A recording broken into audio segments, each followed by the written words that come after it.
Look at the people at the top of any field. Most of them are alone. Not lonely, alone.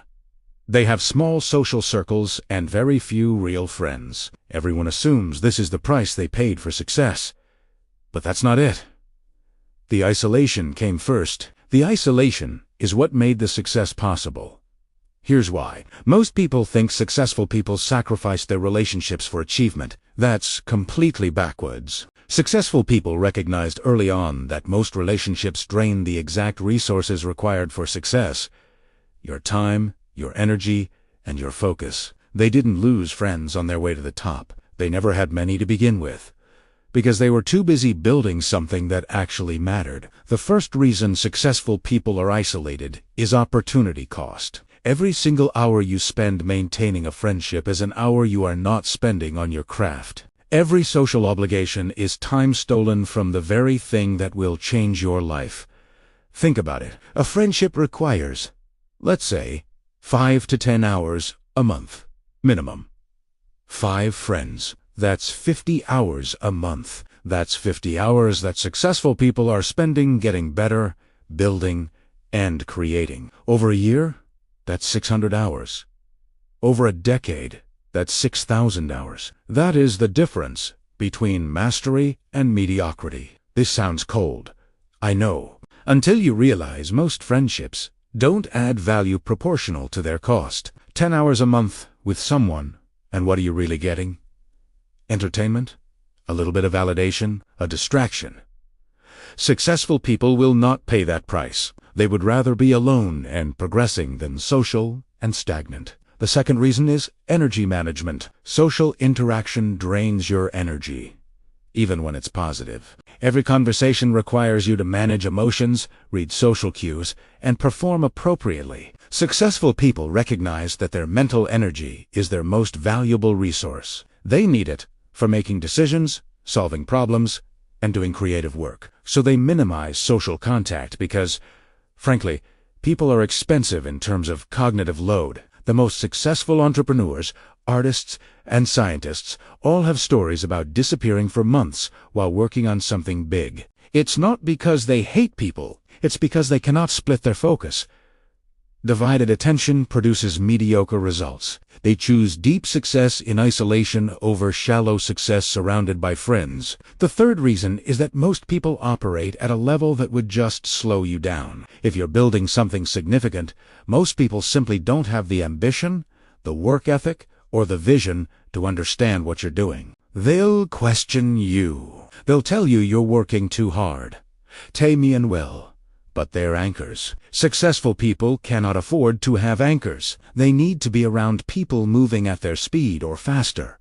But those people are incredibly rare. So the choice becomes: maintain friendships with people who slow you down, or be alone and move at your natural pace. Most choose to be alone. This is why friend groups shrink over time. As you level up, fewer and fewer people can relate to you. Conversations that were once interesting become boring. Activities that were fun start to feel like a complete waste of time. There's a natural drift when you're operating at a different altitude than everyone around you. The fourth reason is the protection of your vision. When you are building something that doesn't exist yet, you need to protect it from doubt. And let's be honest, most people are dream killers. You tell them your grand plan, and they immediately list all the reasons it won't work. They think they're helping you be realistic. What they're actually doing is contaminating your belief system. Successful people learn to stop sharing their vision with people who can't see it.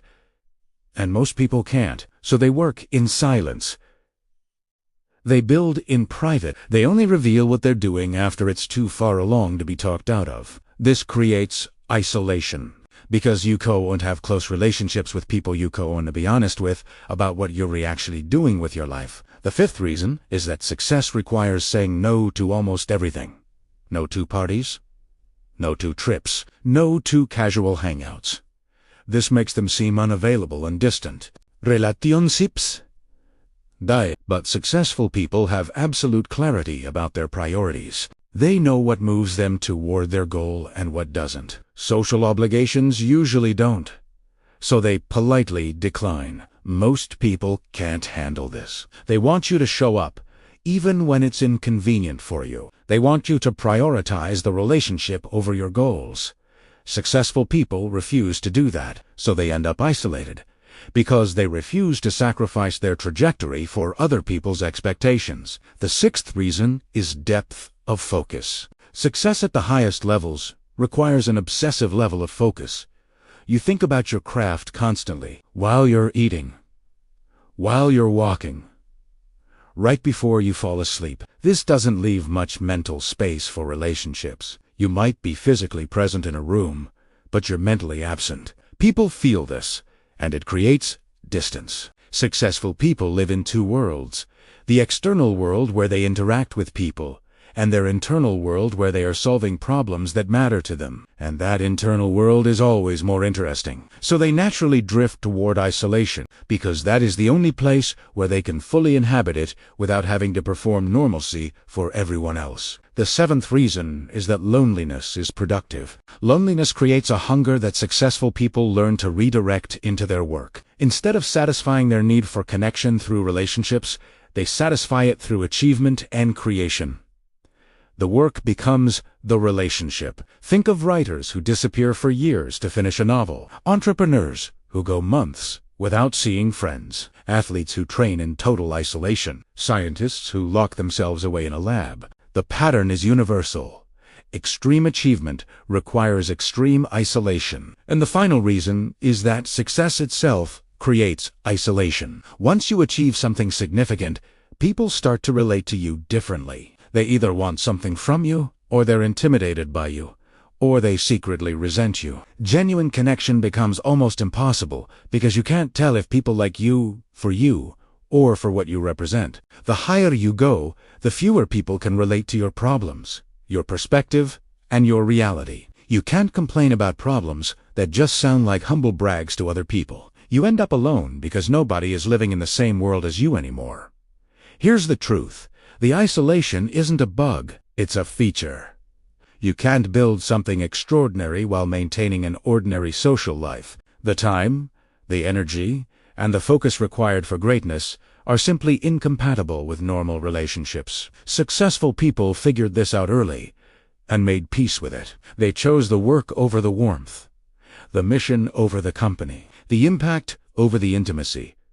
Success and connection are both valuable, but you can't maximize both. You have to choose which one you actually want. Subscribe for more truths about the real cost of achievement. And comment below, are you willing to be isolated to be successful? Be honest. In our next video, we'll talk about why being alone is a superpower that most people are too weak to handle. Thanks for watching.